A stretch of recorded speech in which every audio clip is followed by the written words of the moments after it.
About 30 years ago, safety experts noticed that driving deaths had overtaken cancers and other diseases and was actually now the #1 killer of anyone under age 36.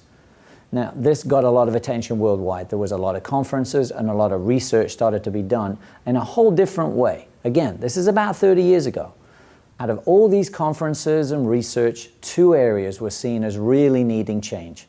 The first area, they had to make cars safer. Now remember, this is still going back 30 years. Cars are way safer now than they used to be.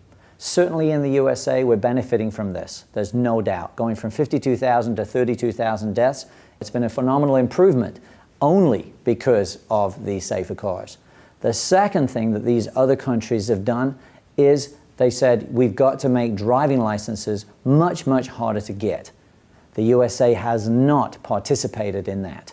The driving test in the US is way too easy. An easy driving test does nothing, obviously, to help new drivers. I have spoken to thousands of driver education teachers. Many of them are not happy about this, but they have to work with the situation, they have to work with what they have. Fact is, driver education curriculums are enormous, and there are just too few hours given to teachers to teach them. This is just not a good match. A big curriculum and too few hours to teach. In fact, a well-known car magazine recently wrote an article about this, and the title of the article was "Licensed to Die." I say that's kind of like a sad testament to the truth of what's going on. All of this is adding to the fatality and serious injury numbers, and we need to change it now. As I mentioned, other countries made the tough choices and now have a very, very difficult written and practical driving tests.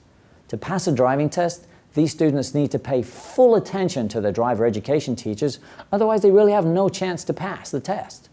My advice to you, even though we don't have a brilliant driving test, I hope you use every piece of information you receive from your driver education teachers.